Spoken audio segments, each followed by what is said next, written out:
जय माँ काली मित्रों। आज का वीडियो है महावशीकरण साधना के ऊपर। कई लोग कहते हैं कि गुरुजी मेरे को ये प्रॉब्लम पड़ गई, मेरी वाइफ छोड़कर चली गई, ये लड़ाई झगड़ा हो गया, या कोई कहता है मेरे बच्चे के जो है मेरे कहने से बाहर है। ये कई बार कहते हैं कि हमें शत्रु बहुत तंग कर दिया। तो पहले वशीकरण का मतलब समझ लो कि वशीकरण होता क्या है। वशीकरण का मतलब ये नहीं है कि किसी पराई स्त्री को अपने वश में करना। वशीकरण के और कई प्रयोग है। वशीकरण अर्थात जानवरों के ऊपर वशीकरण कर देना। आप जानवरों को चरने के लिए कहीं पर भी छोड़ दीजिए, वो अपने आप घर पर आ जाएंगे। बच्चे के ऊपर वशीकरण करना, अगर वो नशा कर रहा है या बुरी सोसाइटी में घूम रहा है तो उसके ऊपर वशीकरण करना, जिससे वो आपका कहना मानेगा। लड़का या लड़की या बाहर कोई अफेयर कर रखा है उन्होंने और आपकी मर्जी से वो कहने से बाहर है और कह रहे हैं कि हम भाग के शादी करा लेंगे, तब होता वशीकरण। शत्रु आपको बहुत तंग कर रहे हैं, पर आप शत्रु को नुकसान नहीं देना चाहते। आप चाहते हैं कि वो आपसे वैर भाव त्याग दे, तो उनके ऊपर किया जाता है वशीकरण, शत्रुओं के ऊपर। मुकदमे में अगर आपको प्रॉब्लम हो रही है, मुकदमा जीत नहीं पा रहे हैं, तो जज के ऊपर वशीकरण किया जाता है। या शत्रु के ऊपर ही वशीकरण कर दो तो वो मुकदमा वापस दे देगा। काम आपका ठीक नहीं चल रहा है, तो जब ग्राहक आते हैं तो उनके ऊपर वशीकरण किया जाता है, जिससे कि वो आपकी दुकान पर ही सामान लेते हैं, आकर कहीं और जाते ही नहीं। वशीकरण के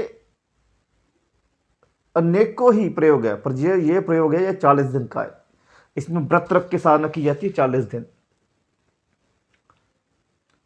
मीठा व्रत रखा जाता है और 40 दिन में साधना सफल हो जाती है। उसके बाद फिर आप किसी के ऊपर वशीकरण करोगे तो वो वशीकरण साधना जो है सिद्ध हो जाएगी।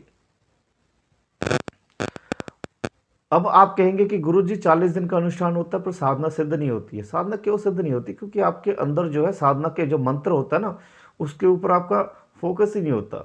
आपका फोकस ही बस मंत्र जप करते वक्त भी इस बात पर ही होता है कि मुझको इस साधना से ये सिद्धि प्राप्त होगी, मैं इसका ऐसे यूज़ करूंगा, मैं इसका वैसे यूज़ करूंगा। इस चक्कर में आप मंत्र की तरफ ध्यान ही नहीं देते और मंत्र संजीव हो ही नहीं पाता।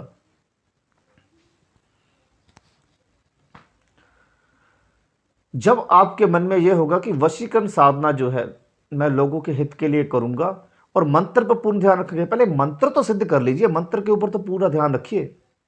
जब सिद्धि प्राप्त कर लेंगे फिर देख लेना आप क्या करना है उसका। पहले मंत्र की तरफ तो ध्यान दो। और किसी के ऊपर वशीकरण जिसको आप नहीं चाहते हैं, आप उसके ऊपर वशीकरण करना चाहते हैं, वो सिर्फ एक बार ही कर सकते हैं आप। वो भी तब जब आपने उसके साथ शादी करनी हो, सारी उम्र उसका साथ निभाना हो, उसको कभी कोई दुख नहीं देंगे, तब एक बार वशीकरण कर सकते हैं, वो भी माता की इजाजत से कि माता मैं इस स्त्री को जो है हमेशा खुश रखूंगा और कभी इसे किसी प्रकार का दुख नहीं दूंगा।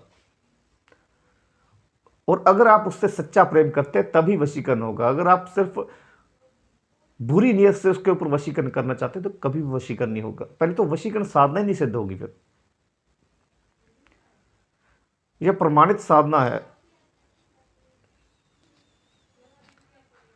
यह शुरू कब होती है? कईयों को तो यही नहीं पता कि साधना शुरू कब होती है वशीकरण की। दो प्रकार की साधना है, एक सम्मोहन साधना होती है, एक वशीकरण साधना होती है।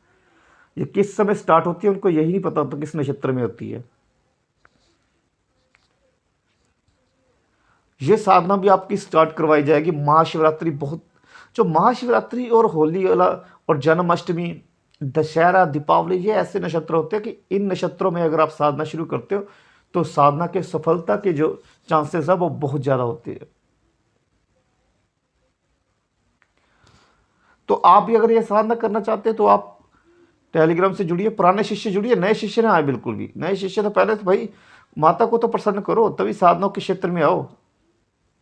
सीधा ही वशीकरण साधना सिद्ध कर लोगे, ऐसा कुछ नहीं होता कि आप सीधे बैठोगे शक्ति सिद्ध हो जाएगी, ऐसे नहीं होता। ठीक है ना? स्टेप बाय स्टेप ही सब कुछ होता है। सब्र शांति चाहिए तभी सिद्धि प्राप्त होती है। और एक शिष्य ने मेरे से क्वेश्चन पूछा कि गुरुजी सिद्धि प्राप्त करने के बाद क्या हमें संत बनना पड़ेगा या अघोरी बनना पड़ेगा? पहले मैं उसकी इस बात का जवाब देने जा रहा हूं। देखो, संत बनना अघोरी बनना आसान काम नहीं है।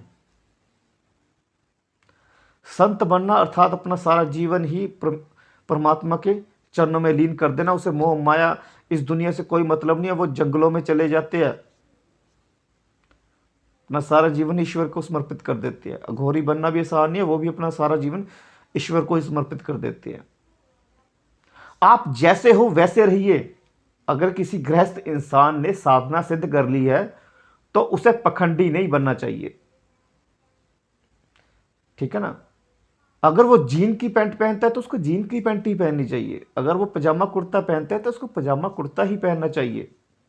ये नहीं कि सिद्धि प्राप्त होगी और सिद्धि प्राप्त होने के बाद दूसरों को दिखाने के लिए कि भाई सिद्धियां शक्तियां तो सिर्फ संतों के पास ही होती है, संतों जैसे कपड़े धारण कर लिए, संतों जैसी माला धारण कर ली। ये तो पखंड हुआ ना, ये आप पखंड की तरफ जा रहे हैं। पखंडी क्यों बनना चाहते हैं आप जैसे हो वैसे ही रहो। किसी को दिखाने के लिए आप वस्त्र धारण मत करो, माला धारण मत करो। जैसे हो वैसे रहो। अगर आप शुरू से ही संतों जैसे कपड़े पहनते हो, माला पहनते हो, तो फिर वही धारण करो, क्योंकि आपका पहनावा शुरू से ही है ना। वो बाद में नहीं ना, आपने सिद्धि प्राप्ति के बाद नहीं किया ऐसा कार्य आपने। अगर आप पहले जीन्स की पैंट पहनते हो, शूज पहनते हो बढ़िया, ठीक है ना, जैकेट पहनते हो बढ़िया, कार में घूमते हो, मोटरसाइकिल पर घूमते हो, और जब आपको सिद्धि प्राप्त होगी तब आप सोचने लग पड़े अब मैं संत बन जाता हूँ, मेरे को सिद्धि प्राप्त होगी, संतों की तरह कपड़े पहनता हूँ। अरे सभी जिनके पास सिद्धियां होती वो संत बनते। ऐसा मत करो, पखंड मत दिखाओ, ठीक है ना। जैसे हो वैसे ही रहो।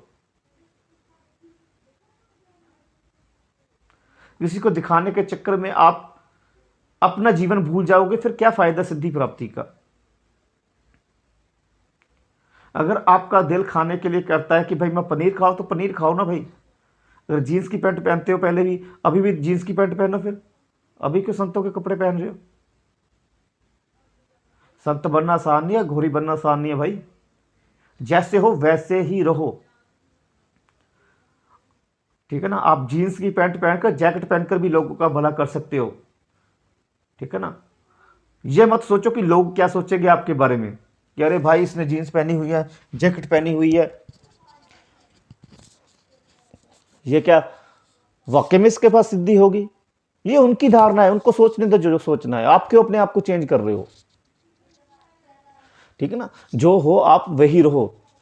अगर आप उनके अनुरूप अपने आप को बना लोगे तो फिर आप पखंडी कहलाओगे, क्योंकि आप जो आपकी असलियत थी वो आपने छुपा दी। जो आपकी असलियत है ना वो आप मत छुपाओ, जो हो वो दिखाओ। उसमें क्या है, जिसने जो सोचना है उसको सोचने दो, ठीक है ना। इसके बारे में मत सोचो। चलो, आपके क्वेश्चन का आंसर मिल गया होगा।